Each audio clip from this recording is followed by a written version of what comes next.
beautiful people.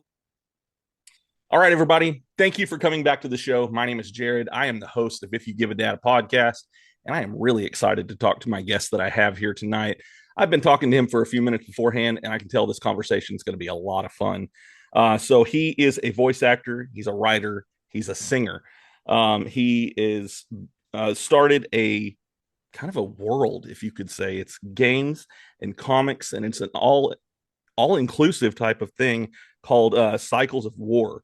And he was also the voice of Captain Ginyu, and he is the OG Dragon Ball Z narrator. And I am talking about Dale Kelly. Man, how are you doing tonight? I'm doing good, man. Thanks. You should be a publicist.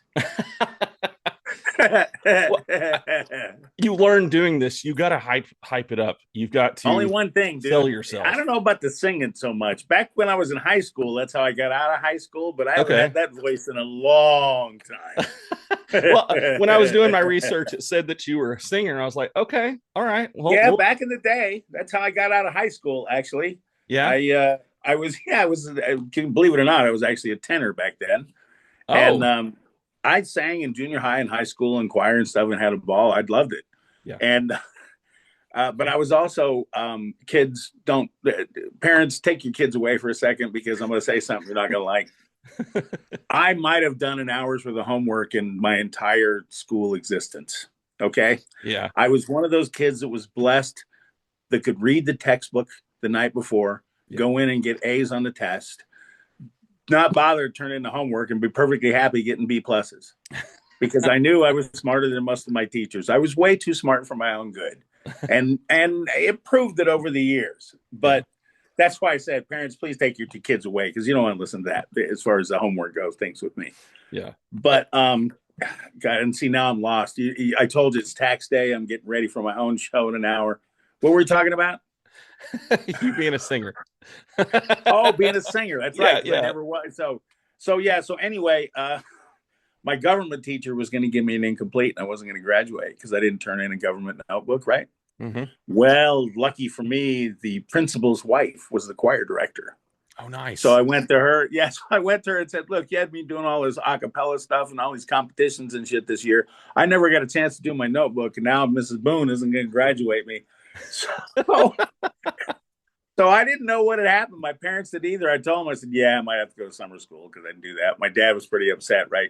Yeah. Well, back then they didn't tell you whether you graduated or not, because everybody just went through the ceremony, right, and got the empty diploma. And then you found out when you turned back in your gown, your homeroom teacher was sitting there, and then they would give you your thing, and you would either get a diploma or certificate for summer school.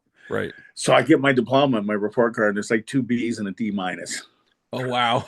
But I got out. So, you know. Yeah, but I guess maybe that's where the singing thing comes in. But I wanted to be in bands and stuff over the years. Yeah. My dad made me play accordion, though, because my sister was a fan of the Beatles. Okay. There's no way in hell, as my father put it, he was let me grow long hair and play guitar. So he got you into polka. Yeah, he tried to. Yeah, he did. Dude, funny as it sounds, my accordion teacher, get this, his name was Dick Renko. Okay. Is that like a polka name or what? But he finally looked at my mom one day and said, look, you're wasting your money here. This kid plays by ear. He doesn't read music, doesn't like to, and I'm wasting my time teaching him. So that was kind of the story of my life, dude. I was blessed and cursed with the ability to kind of do anything I ever wanted to do. That's cool. And, you know, it's great in some level. But another thing, if you don't have to work real hard at stuff to do it, you don't really ever take it serious. Right. And there's some things in my life that I probably should have taken a little more serious than I did.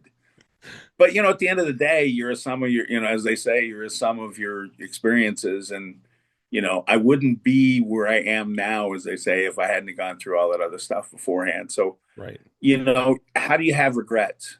Yeah. At the end of the day, a regret is basically a signpost. You took a left or a right. Right. Yeah. And you don't know what's going to happen out of it. So you might feel bad about stuff. You might want to have never had that happen before. But as far as you personally, if you turned out good, then you got to wonder if you did the right thing or not. It seems like you did if you turned out okay. Right. You know? So Yeah. anyway, we're getting philosophical here, and Hey, this is just a hey, this show can go pretty much anywhere. I've had people on here and we never talked about half the stuff that I had written down, and that's okay with me because it's just a conversation, and I love it when it can go anywhere. you know what's funny? What's going to happen to you is the same thing that happened to me, and I can't tell you when. At some point in time in your life, you're going to go from listening to the stories to telling the stories. Yeah. And you don't know when it is. Literally, you look up one day and go, what the hell? Why am I telling the stories? I'm supposed to be listening. And then you sit back and go, oh, yeah, God, I did that. Oh, wow, I did this, that. And all of a sudden you realize it's like, man, I crossed that threshold someplace where now Yeah. people want to hear my story. People Yeah. want me to do a story night on my Instagram podcast. Well, that would be I cool. was I was talking about, I do it on Tuesday and Thursday nights right after we're doing ours. Yeah. And, it was going to be about like what's happening at cons where I come back from the weekend before, and Hmm. then what's coming up the next weekend and about Cycles of War. And I was going to teach people how to play Cycles of War. Yeah. Well, the few fans that I have so far, because I haven't been doing it very long, Yeah. I talked about it because they all want me to tell stories, right? Or I'd be rambling, telling a story, and I'd read the text, and they'd all talk about it. Yeah. So I said the other night, I said, maybe I should do a story night like on a Wednesday night, and the thing just lit up. That's cool. So I told him, look, I'll tell some stories, but yeah, I can't tell you everybody's names. They're all Yeah. friends of mine. We had great times, but yeah, I can't do that. So, You gotta protect so I those understand people. what you're saying about you Yeah. script something, but it just kind of goes completely in a separate direction. Yeah. So get back to your script. What do you want to ask me? Well, going off of, you said that you were able to play music and things like that. You were also the composer for Dragon Ball Z Bardock.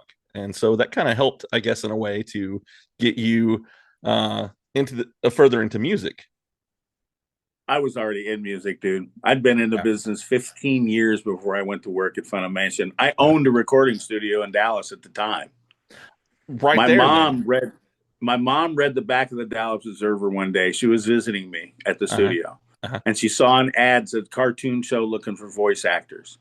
And she goes, "Why don't you apply for this? You do this shit for a living." Yeah. Yeah. All right, Mom, fine, I will. So I went out and applied for the gig, and Yeah. like everybody went in. But see, I didn't have to compare. Like they gave everybody tapes from the Ocean dub, and if Okay. you sounded like them, you kind of got the gig, Right. right?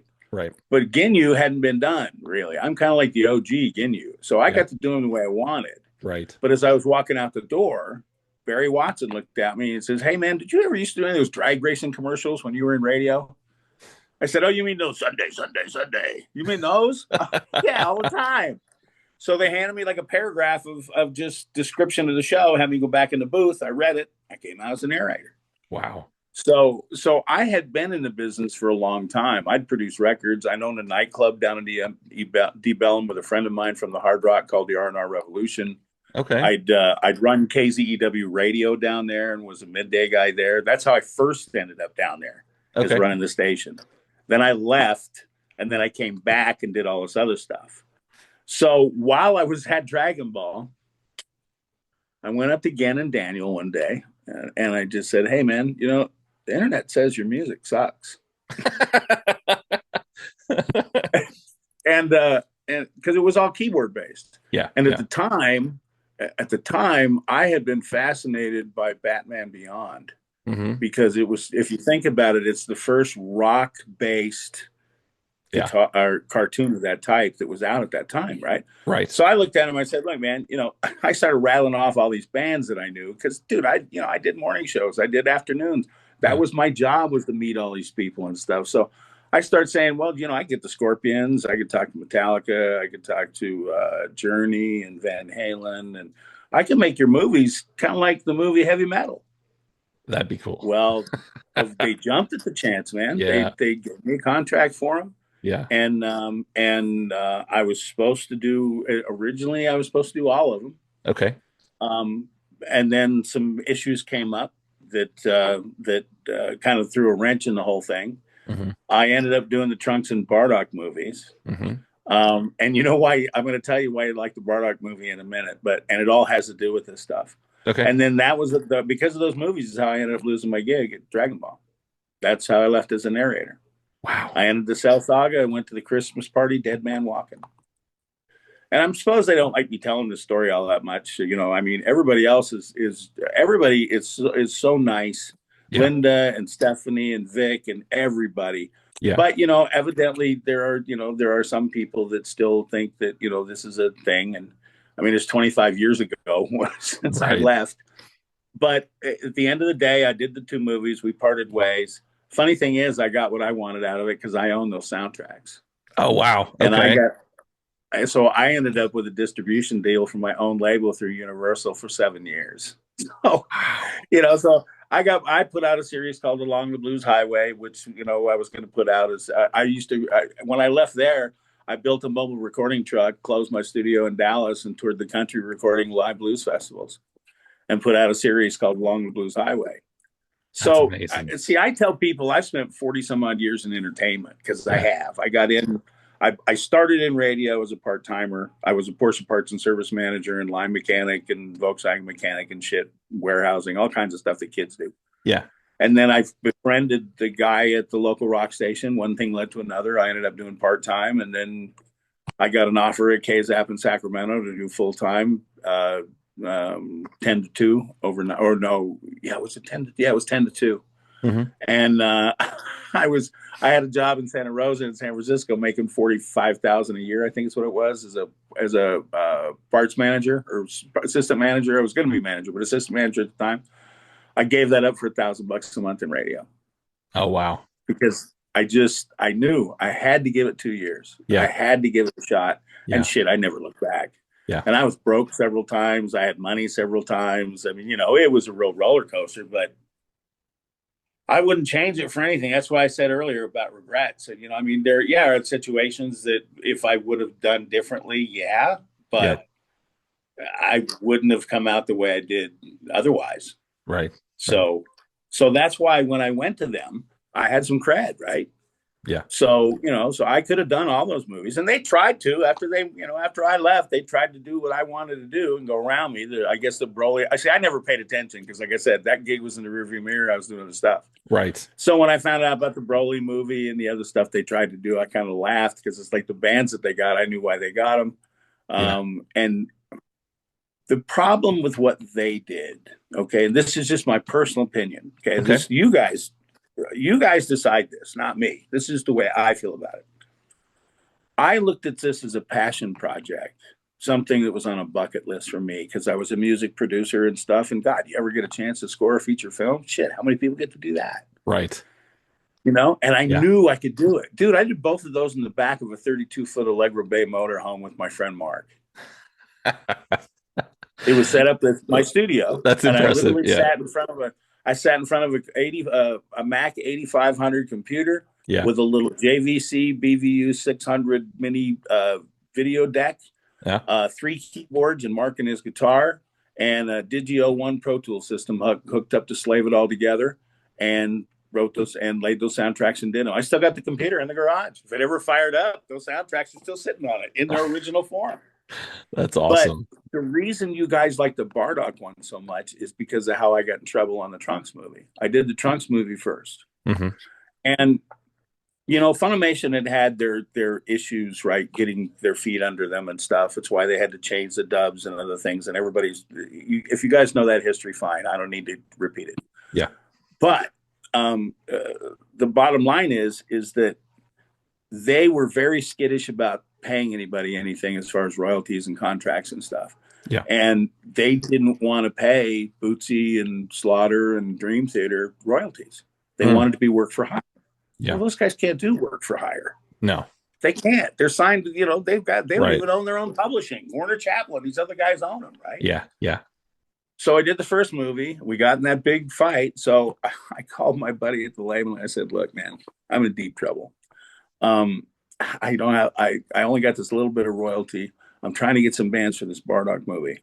And I just got I got this pittance to basically split between as many as I can. I said, what do you got? To my buddy's credit, he said, dude, I got a stack of CDs on my desk that we don't know what the hell to do with. They haven't been released. Nobody's done anything. I'm just going to send them to you. Yeah. Pick four of them. I'll take care of the royalties and get them in the movie because they'd all like to be in it. Yeah. Now you got to remember, I was involved in progressive rock stations my entire career. These Yeah. guys all loved me because I broke records. Even in Dallas, I was the only program director in the top 25 markets who didn't have a consultant because I threatened to leave because my station sucked. Oh. Oh yeah, I got the All job. I got right. the job in Dallas. I was there 2 weeks. I walked in. The boss said, "I'm going back to Reno." He said, "What do you mean?" I said, "This station sucks, dude." I said, "I can't stand listening to my own station. If you don't let me fix it, Yeah. I don't want to be here. I don't care how much money you're going to pay me." Because Right. see, I did this because I loved it, Yeah. not because I was trying to, be a radio guy or a program director. I loved what I did. Right. So to his credit, he sat back behind his desk and laughed a minute. He goes, "All right, show me what you got." So I went in. Chaz Mixon, if Chaz is watching or he ever hears this, he's still down in Dallas along with my staff. I love it, Chaz. We still talk every once in a while. I called him up and said, "Dude, we're flushing this station down the toilet. Get in here." So we went from playing 330 songs that nobody wanted to hear in rotation Yeah. to 1,100 Wow. killer rock songs and turned the station around Yeah. in one month. People were Wow. freaking out because all of a sudden dude, it wasn't anything other than just giving them back their station. Right. I mean, Right. this was the heritage rock station in that town. They loved it. Yeah. And one of my gimmicks was I used to go when I moved to a new town. I'd go to like 7-Elevens and gas stations and shit and just go in and say, "Hey, look, man, I just moved here. I love rock, but I don't know what to listen to. What do you guys listen to?" Yeah. And you just get the That's feedback smart. from Yeah. the public. Yeah. Well, everybody that I ran into when I first went to Dallas said, "Well, man, I listened to Q102, but man, the Zoo used to be my radio station, but it just doesn't play the right music. It's just not a rock station anymore. It sucks."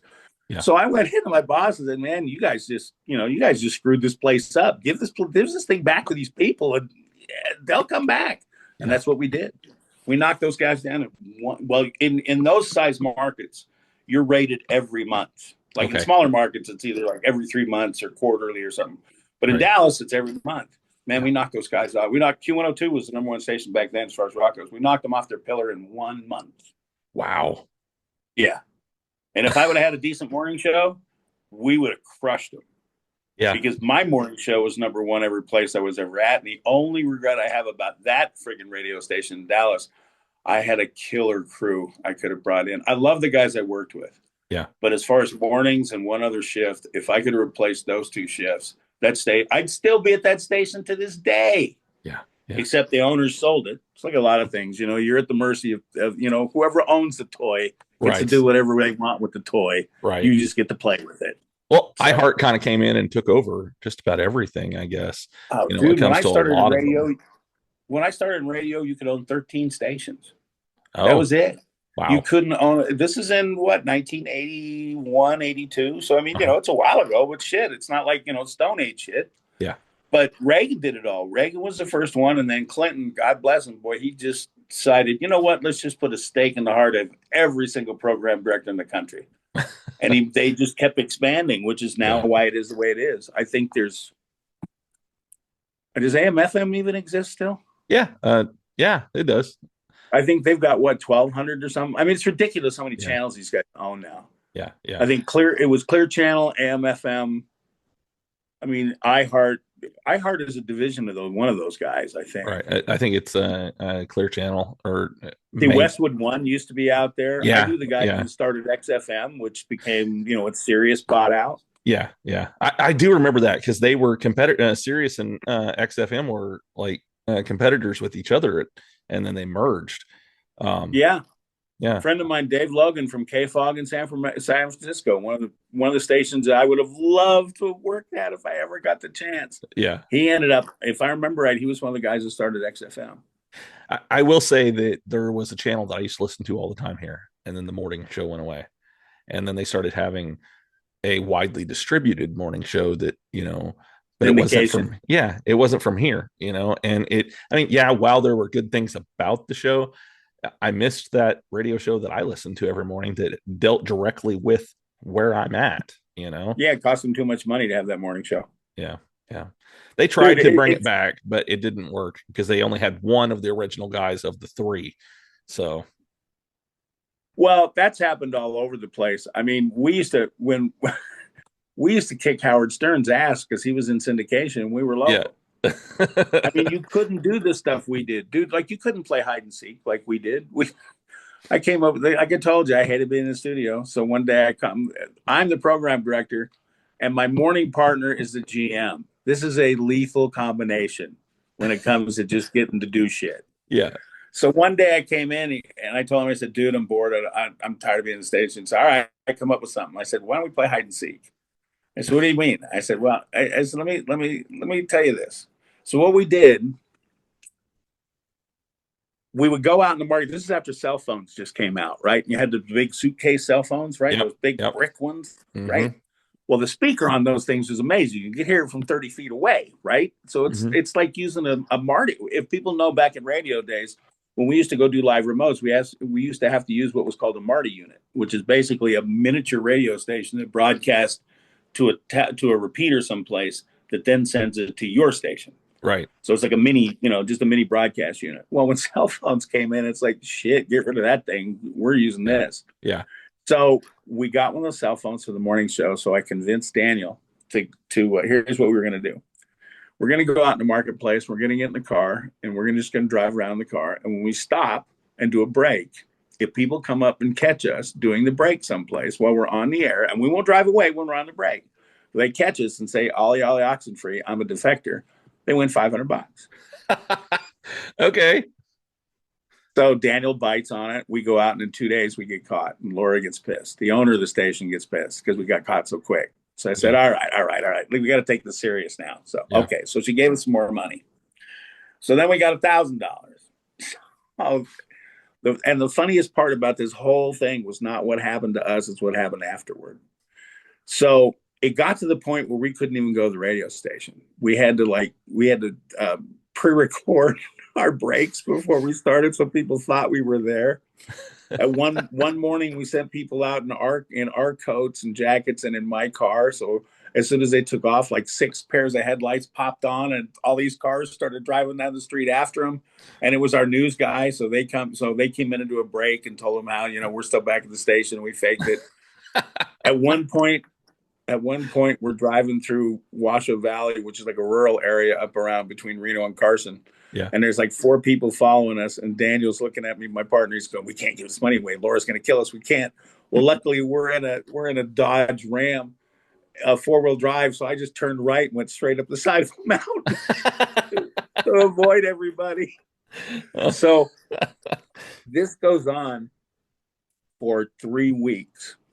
And then at one point in the show, when we're in the studio, I looked at the sergeant and said, hey, because that's what we went by, the captain and the sergeant. I've been the captain for 40 some odd years, which is so funny. I ended up Captain Ginyu. That is funny. But I looked at him, I said, Sarge, people are going about this all wrong. If it was me, man, we're giving away $2,000 now. All you got to do is go hire yourself a private detective, have them catch us in 2 or 3 days, give them $600 because they get like $200 a day. Bob's your uncle. You made 1,400. Yeah. Well, little did we realize that the biggest detective agency in Nevada and Northern California were huge fans of our show. Oh, the owner okay. of the agency and his lead detective took 2 weeks off work to catch us. When they finally did, it was on the side of a mountain, and we thought this guy was a jogger, and it was pretty unusual that he was up as high as he was. But all right, there's a road up here. People are jogging. Yeah. We go on the air, and sure enough, this guy pops up, and he goes, Ollie, Ollie, Oxenfree, I'm a defector. We about, what we did. Yeah, yeah. But the funniest part of this whole thing was them coming in and telling the story of what it took to catch us, of how we lost them in traffic, how they couldn't find us at the house, how the captain should be a defensive driver and drive for celebrities and stuff because we constantly lost them in traffic and all this stuff. Now, dude, how much did that cost us? That was totally G-rated, and we had the biggest ratings you could ever have as a morning show. Yeah. Dude, we have people that used to listen to us and then tune into the top 40 or something else when we were gone. Right. Because then they wanted to listen to their own music. Yeah. Hell, yeah. we gave away everybody else's prizes one time. Really? Yeah, it's another one of those ideas. I'm sitting outside. We're getting ready to do the show. I look at the sergeant. He goes, man, we got to come. He says, Captain, I don't know what we're going to do, man. Every station's giving away a car or a vacation. Or, you know how Laura is. I said, we're going to be lucky if we get anything. I said, that's right. I've been thinking about it, dude. I got the perfect idea. So he goes, what? I said, I want to tell you now. I want to tell you on the air because I want to get your honest reaction. So we go in. He starts lamenting. And I said, well, yeah, but I understand, Sarge. But tell you what, why don't we just give away everybody else's prizes? How's that? And he was dumbfounded like you like everybody else. I said, here's what we're going to do. Ladies and gentlemen, look, we know you hate listening to those other radio stations. I mean, we do too. And see, we used to, that was the thing. Daniel and I invented this thing called combat radio. Yeah. And the idea was very simple. You don't ignore the other stations. You make fun of them. Yeah. You prove you're the best. Right. I mean, our competition, every time they go into a commercial break, we break in and go, okay, listen to what the hot guys are doing up on the hill and then listen to what we're doing. And then we go into a killer song. Yeah. How do you compete against that? Right. Right. Yeah.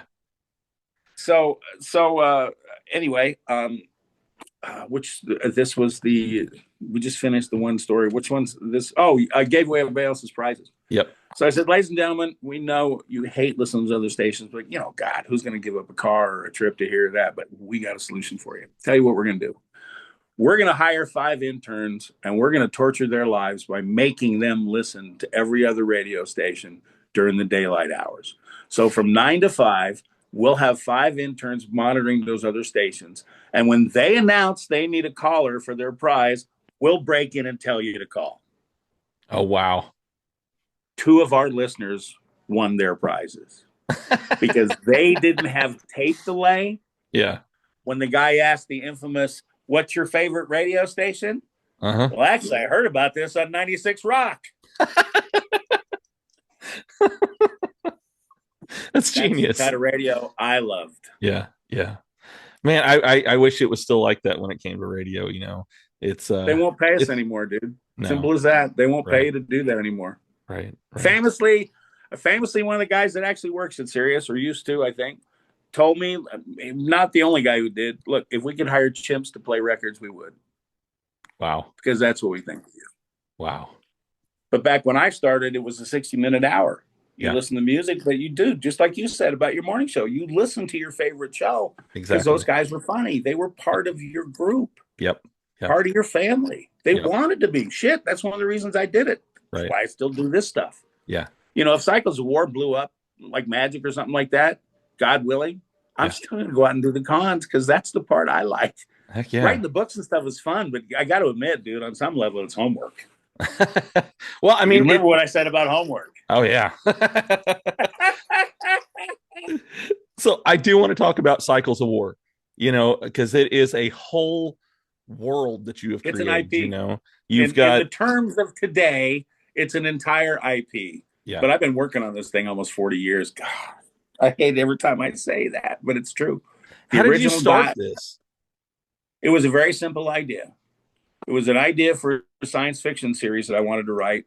Yep. Very simply, what kind of society would humans create if they ended up stranded on a planet where electricity worked 28 days every 33 years? Okay. That's the whole original concept in a nutshell, that one sentence.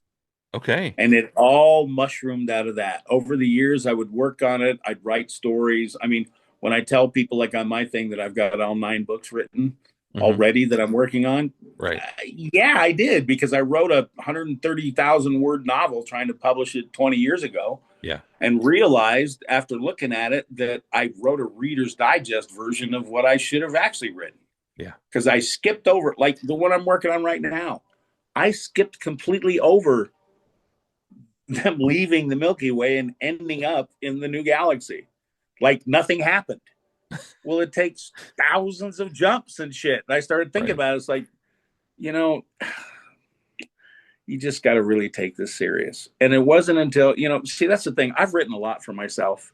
Yeah. But I've also worked with other people and other stuff, made a good living doing that. And, it's like anybody. If you aspire to be something, that's one thing. If you don't, and you think you're good at it or somebody else does, they've got a jaded opinion and I got other things to do. I never aspired to be a writer. I got C's in English. I dropped out of college twice because school wasn't for me. Right. So when people say you're good at something and you didn't, like I say, going back to not putting any effort into it to get to where you are with it, you're kind of a little skeptical. And I was my whole life for this thing, right? Yeah. But I got to tell you, I mean, the last 9 years, I've really taken it serious since my son and my manager bugged the shit out of me to do it. But that show I did a couple weeks ago that I've been talking about, a 13-year-old gentleman came up to me, and it was like any other 13-year-old, little sullen kind of, and we were talking about stuff, and he bought one of the books Mm-hmm. and went home. He came back the next day, beaming, grinning from ear to ear, and interrupts me and says, "I loved your book. Yeah. I read it last night. It was awesome." And then he starts quoting shit out of it, right? Oh, Actual wow. parts out of it. Yeah. On top of that, his mom and dad look at me. His mom smiles and she goes, "The only reason we're here today is because he told us he had to come back here to tell you how much he liked it." That's awesome. You can't get a Now, higher compliment than that. that's why I told everybody Yeah. last week, shit, I'm inspired to write them all now. Yeah. Because if I've got somebody who, you know, absolutely no friggin' reason on earth to come up, Yeah. who says they not, who starts talking literally about parts of it. So Right. that you've put something together that people enjoy, Yeah. whether it's grammatically correct or anything. Because everybody, my friends, the two people that proofread my stuff, they commonly refer to them as Daleisms, and they're like using like they and there and there and Yeah. it's and those kinds of things, basically grammatical errors. Yeah. And it's because I can't get it out of my brain fast enough. Right. I don't have problems writing. I don't get writer's block. What I get is a stiff neck because I'm sitting in front of the computer too long, or more often than not, it's like anything creative. It's not about actually the thoughts. Yeah. I've got the whole book in my head. Yeah. It's about finding the right time to get in the zone Right. to hear all the extra stuff. Yeah. Yeah. Like it sounds weird, but I'm sure other writers feel this way too. Most of the time when I'm writing this, it's between about 1 and 5 in the morning when it's real quiet and, there's nothing going on and, no outside noise or anything. Mm-hmm. When I start to get in the zone, I hear the dialogue in my head. I'm just taking dictation. I'm literally typing it as fast as I hear it. Wow. That's so much fun to do that shit. It Yeah. really is. But like I said, you got to be in the zone where you can listen to the voices. You can listen to what you're thinking. And it's, you're just thinking your own thoughts, but Yeah. you've all of a sudden imagined yourself in the argument between these two people. Yeah. And that's all of a sudden, you might have seen it someplace or heard it someplace or you're rewriting it someplace or whatever, but all of a sudden it takes on a life of its own.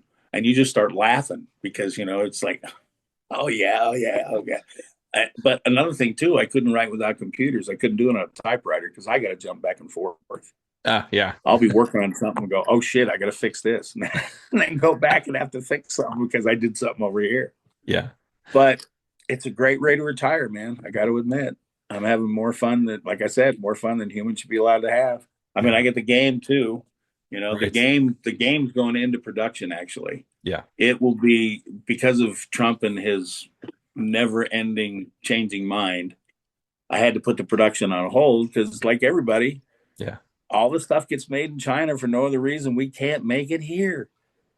We offshored those jobs for 50 years. This started in the 70s. Right. So it's going to be real hard to bring it all back in like 3 months Yeah. without destroying everything, Right. And that's where we're caught. Yeah. I mean, the books got exempt from the biggest part of the tariff because they can't make them here. Yeah. So so it's only 20, but it's still 27%. I had to add on. I'm going to eat that. I'm not going to charge people for that. Right. But shit, the games could have been 149%, and that would have made it so I couldn't wholesale. Right. There is had just go ahead. I'm sorry, I talk too much. You're good. You're good. There is a certain phrase that you used in your description on your website when you were talking about this, and I really like it.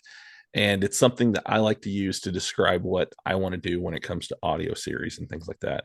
And you call it theater of the mind. When you're talking about doing the comics and having, the book and the CD that goes along with it and everything. I like that concept. There's not a lot of that still going on right now. And so seeing you use that specific phrase really caught my attention. Well, the book is designed to do that. Now, ignorant as the captain is, you got to remember, folks, I'm not a big comic book fan. I like the stories and stuff, but I didn't collect like so many people. Yeah. I wasn't a collector of really anything. Yeah. I used to give away everything I got in radio and everything because it made everybody else happy. But going back to graphic novels, Uh-huh. I thought that's what they were, a graphic novel. I Yeah. didn't know it was an oversized comic book. Yeah. Yeah. So in my mind, because back in the day, in the 80s, remember I told you about this? Mm-hmm. I envisioned this as what I was going to call a CD enhanced comic book, Yeah. where you got this book and you got a CD that was produced like a 30 style radio play, like the Flash or Flash Gordon or one of those, with all the effects and all the voices. Yep. Get all the actors together in a studio, so we do it all live, so it has that feel. Mm-hmm. And that's what you would have got. Well, that was in the 80s when CDs were that. Well, flash Right. forward to now. So now, first of all, I've got to show your readers this, because this is what I think that a graphic novel is supposed to be. Okay. Every single page has a theater of the mind illustration Yeah. that goes along with it. Right. There's 100 and some odd illustrations in the book. Everyone's got at least one. And that's the whole idea. Yeah. Is that it triggers your own version Yeah. of what happens in the book. Right. All I do is set the scene for you. I like that. Well, what I want to do with these, and I've talked, if I can get them all together and get it organized, because remember, folks, this is, I'm footing the bill on this thing, so I can only go so fast and so far. Right. I would love to get all my OG actor, Dragon Ball voice actor friends and get them in the studio and have them do the show with me. Oh, that'd be so cool. But remember, it's their own voices this time. It's not characters. Yeah. Yeah. Because this is a science fiction radio play. Right. So that would that's be so the plan. Cool. I mean, yeah, they're sitting on a boat coming in. That's why I was talking about tariffs. They're still not here yet. I air freighted 180 of them here just because I had to friggin' have them. Right. And God, did I pay through the nose for that. But that's okay. I'm still selling them for the same $20. Yeah. I sold 25 that first weekend, dude, at that first show. Okay. 25 books. People freaked out. They loved it. And that freaked me out too, because, I was going to do a Kickstarter campaign from this, but instead I rolled the dice on not doing it. You know why? Why's that? Because of you guys. Because with Kickstarter, you got to wait till the money comes in. You can't give anybody a product until after it runs. It takes at least 2 months to run them and get them ready the way they want. You run the risk of them not even approving it. Yeah. And I asked them about one friggin' thing, and they told me I may not be able to do it, which is I wanted to, on my live Kickstarter event for the first night, I wanted to add a premium of give people a Funko, a various Funko signed by the narrator in exchange for buying one of the packages. Yeah. Yeah, you can't do that. Yeah. Yeah. So the more I thought about it, the more I thought, you know what? I got enough money to make 5,000 games and 5,000 books.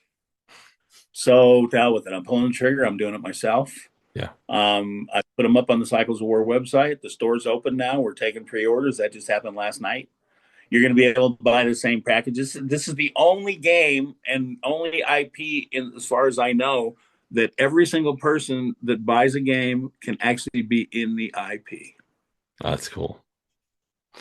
If you look at the packages at the $59.95 level, you can become one of the builders of the Shandakar. Wow. You'll be listed as a builder in your letter when you get your game. You'll get a letter saying that you're one of the builders, your job assignment, your birth assignment, and you'll be listed on the builders list on the website as forever being one of those guys. If you go to the next level, you can actually be one of the settlers or founders that goes on the journey. There's 40,000 seats available. Yeah. And if you buy one of those at $79.95, you get a certificate, a letter thanking you for being there. Yeah. I'm on the air. My manager reminding me I have my own show to do. Yeah. You at 79, you get everything that goes along with being on you get a birth assignment. Actually, you get a cryopod assignment because you go into stasis. You get your job assignment, what you're going to do on the planet. And you get a welcoming letter and a ticket, the whole bit. If you go to the next level, there are 4,000 crew seats available. And you can actually get a pin and a certificate that you were actually part of the crew Yeah. that went to the world. Wow. So no matter what those are limited to be simply because it's the way I wrote the book. Yeah. I can't just start, creating more seats. Right, right, But right. everybody, how many people could have built the world? Or, Right. built the moon ship, because it's a moon ship 120 miles wide, Yeah. you know? And another thing, if we run out of those, then because the next series of books that we're working on, because there's two series of books. There's the Seers Chronicles, which is the ones I'm doing, and then there's books called the Combat Diaries, which are literally 28-day diaries of individuals in combat throughout the invasions. Oh, that's cool. Now, how many you Yeah. can write Yeah. thousands of those, Oh, and you know yeah. why I did it that way? So I don't have to write Indiana Jones in the wheelchair. There you go. Yeah. My character has complete story arcs, and people aren't mad when they die. Yeah. Because in order to learn how to be a seer, this is all part of the whole world thing. Yeah. Aswan is the character you follow through all of this, because he Mhm. lives in the future and he's learning to be a seer so that he can serve in the next invasion, because these invasions happen every 33 years for 28 days after about 2,000 years of living there, Yeah. because it's this empire trying to take them over. Right. But see, in my books, the humans are the superior species.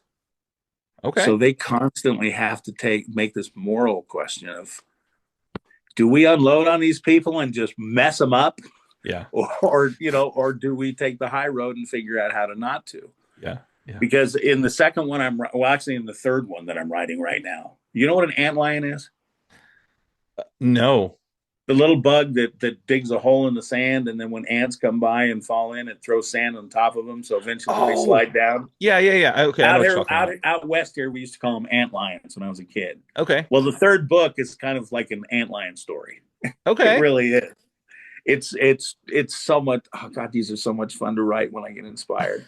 I've actually had to lecture myself about, dude, that's the third book. Get back on the second one. Get it done first, because I was stuck on what I wanted to do in the third story, and then one morning about 2 a.m, I was thinking about it, and all of a sudden I just fell down the rabbit hole, a good rabbit hole. Yeah. And I'm just going, yeah, but they could do this and this, and well, that way, because this is the one where they actually have to actuate what are known as Varanox fighters. Okay.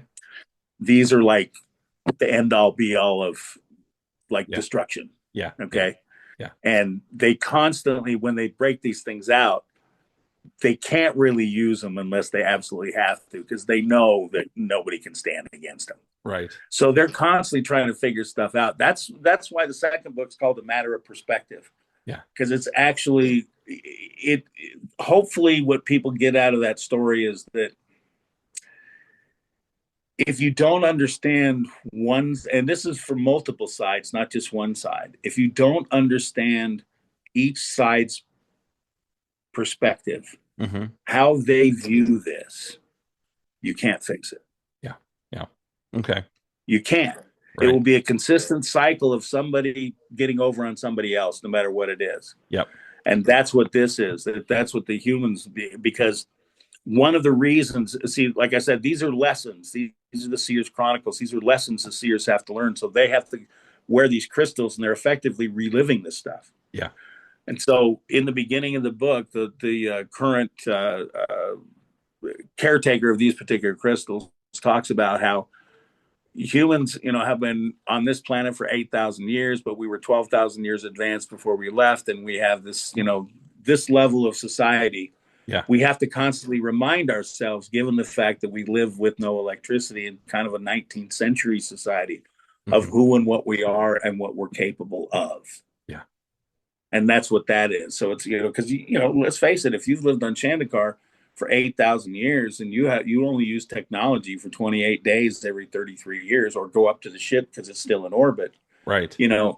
You still have the knowledge, but you don't use it every day. So right. there's you'll only use it probably twice in your life, If that, yeah. Like everybody hyper focuses on the 28 days, because now since the invasion started happening, literally those Varanox fighters, there's a dozen of them, and they talk about it in there. They said, look, we could take this whole fleet out in about 10 minutes. Yeah. Yeah.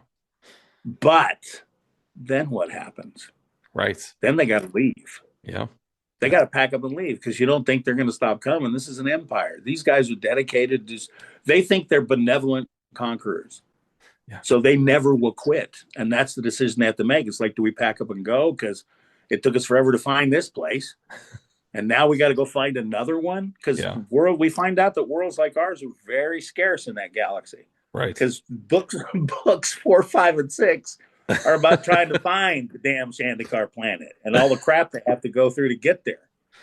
So yeah, you can see I thought long and hard about this thing, and there's so much over there. The next couple of years. Yeah. I mean, I plan to write. Oh God, if I can ever get the rest of this stuff organized, you know what it's between doing Dragon Ball, and trying to get this thing out. Yep. And, effectively running the company with myself, my son, and a couple other people to start with. Yeah. He's a writer too. He's working on the Combat Diaries right now. When you try to start something like this, it's just nuts. Yeah. I mean, that's why, like today, on top of it, I'm doing my taxes. I'm sitting there going through back all my credit card statements. Like, I can't believe I spent $9,000, over $9,000 at Funko this year. Oh gosh. Yeah. Well, I mean, dude, you can see right here behind me. I got all my toys going on here. So believe me, I get it. I just looking at my statements, just like, okay, we're going to save Funko till last. I added up just I added from the left to the right. Yeah. Just the first column on the left was $9,000. Oh, geez. And there's like 40 orders or something. So wow. It's like, wow. Oh, well, I got a good tax write-off there. Yeah, there you go. But yeah. So that's why I like, doing all this stuff. It's you try to find as much time as you can during the day and get it going. Right. Like I'm so happy we just got the store up and running. Yeah. I ran into a thing with my EIN number for my company because I used this name many years ago. The state said it was okay, but the tax man said no. So now I either have to change the name of the company and redo the LLC or figure out if they'll let me use the old one from 30 years ago, I guess. Yeah. So anyway, what else you want to get out of me before what time is it? It's almost time. So I was going to tell you, we've got about 5 minutes till your show's supposed to start. Yeah, but it takes all of 30 seconds to switch over. I'm sitting where I'm supposed to be. So that's good. So it's no big deal, man. They'll wait because it's going to be a short show anyway tonight, guys. Here's what's going on. I got to go do my taxes. Thank you very much. Plus, they're going to see me this weekend. I'm going to Boston tomorrow night. Oh. And I got 3 shows in Boston. Oh, wow. Man, you stay busy. Because I know you said that you're, every weekend that you're going out and going to these different shows. Some of them fell apart. Theoretically, I was supposed to go every weekend, but it happens. It's like anything, Here's the other thing too. I've been doing this long enough for people to really understand who I am, because a lot of people think I'm Captain Ginyu, which I am. Right. But when I do next time on Dragon Ball Z, that's what everybody remembers me for, that iconic voice. Right. And that's, once I started marketing myself that way, 2-3 times as many people came. Right. But, there's only so many slots at these shows. There's only so many, promoters and so many guys doing this and that. And quite honestly, I'm running into a little bit of a thing where, since I'm trying to transition to Cycles of War, I probably won't necessarily be going to anime shows. Okay. I might be going to game shows and doing store appearances. See, what I want to do, and if anybody out there has a store that's watching this, get a hold of me at bookdalekelly.com or bookdalekelly at cyclesofwar.com. Okay. Because what I want to do, I'm buying a motorhome, and I want to actually go out on the road for 4 or 5 months this summer and do cons on the weekend, but do store appearances during the week. Okay. So I can go out and teach people how to play Cycles of War. So I can sign like Dragon Ball Z stuff, beforehand, and then have a game night and people come out and I can teach them how to play Cycles of War and they can decide to do it. That's cool. There actually is something coming up. I'll send it to you. It's a game convention that's going to be happening in Northwest Arkansas where I'm at. And I think it's like, what date? It's July 11th through the 13th. And it's in Rogers, Arkansas. And it's a big game convention. July 11th through 13th. Yeah, it's a Friday, Saturday, Sunday. I think I'm available. Send it to me. I'll look. Okay. June and July is kind of weird. I'm supposed to be going to KamehamehaCon in Jersey. Okay. and that's in June. Uh-huh. And then at the end of July, I'm supposed to be going to the Oxford Card Show. Okay. And I there's think I've one seen that in, announced quite a bit. yeah, and I want to say the New England Toy and Game Show. God, I think it's that same weekend. I think everybody and their brothers having a con that weekend. I I know I'm think I busy think in the Anime summer. Matsuri. Yeah. I think Anime Matsuri's that weekend because I can't go there. I Okay. want to say Silver Age in Reno is the same weekend, and I can't go there because I've never been back east. So Yeah. um, uh, James B. Jones, the kid from the Love on the Spectrum series on Netflix, Yeah. I'm going out to meet him this weekend, and theoretically, we're supposed to get together and play the game maybe in July. Oh, that's cool. I'll have it then, Okay. but I'll check into it and stuff because it's driving me crazy that all these conventions are the same weekend in Right. July, and I have to pick the one. I've picked the one I want to go to. Yeah. June and But July is yeah, crazy. if there's any stores up there you can think of too that would be Yeah. interested in doing something, that are big toy and game stores that do that kind of thing, because this game's designed for those guys. 30 Okay. people can play out of this game, the I've one got one. box. Yeah. I've got one in mind Yeah, for you. So we yeah, will. they'll love it. I mean, where I got the inspiration for a lot of it was actually seeing the toy and game guys talking to me about what Funko did, Yeah. and how when Funko like went to direct sales, I can understand it because it was COVID, but boy, how it hurt them. Right. And a lot of them were talking about trying to get into the gaming world Yeah. and seeing, well, if they could get some people to come down on Tuesday, Wednesday, and Thursday nights. And I thought, well, shit, this is who I need to market to because it's perfect for them. Right. Right. So if people want to get involved in Cycles of War, how can they do that? You can go online to cyclesofwar.com. There's a info website that my son answers. You can send him any questions or comments, anything you want to get involved in. If you want to, I'm going to be listing up there about how to actually buy a crew. Yeah. One of the things I was going to do on the Kickstarter campaign was sell an entire crew to people, Yeah. and that includes a private game night, dinner, a game, and a Dragon Ball Z signature. So you get 8 people together at that level. Yeah. Yeah, I'll fly out and we'll actually do a private game night. That's awesome. Those That are the is kind of really things I cool. want to do Yeah. because I Yeah. think people would. Yeah, I think people would dig that. Oh, And a for public sure. game night, I want to get.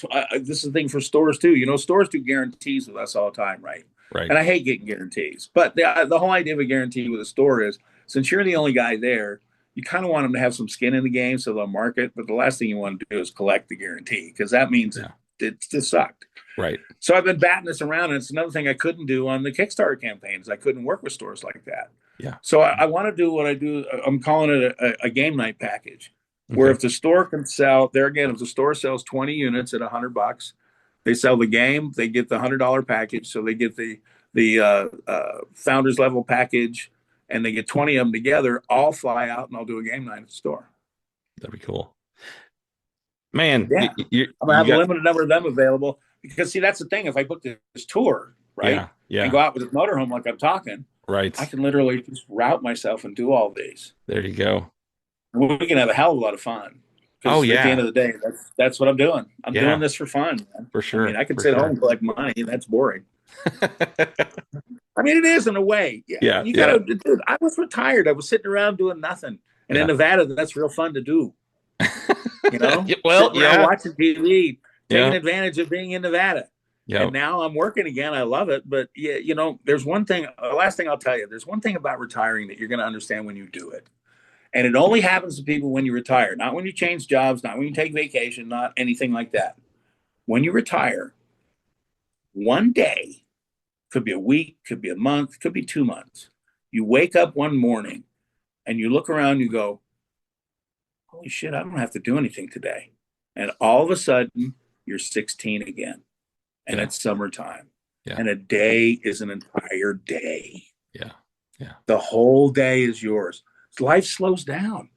Yeah. And that's the scary thing about going to work. And you know this. When you're working for the weekend, you're working for your next day off, you're working Yep. for this. Oh my God, I want to get done. Yep. You're basically unintentionally wishing your life away. Right. But when you retire, and it only happens when you retire, because if you take a vacation or something, well, you still got, I'm going back to work eventually. Right. it's that day you retire and realize, holy shit, I'm 15, 16 again. And it's summertime. I got nothing to do, no place to go. Yeah. My life is my own. Yeah. Yeah. That's as addictive as everything else, my friend. For sure. For sure. Well, Dale, it has been wonderful talking to you tonight. I have really enjoyed this. I'm definitely going to be bringing you back on the show if you'll come back, because I think we've got I've so got much to, more. because I did most of the talking and you didn't. So I've got at least got to let you get a word in edgewise. Oh, no, this is great. I loved every minute of this. And again, thank you so much. I will talk to you for a brief minute after we end this recording, but we're going to say goodbye here for now. All right. Thanks, man.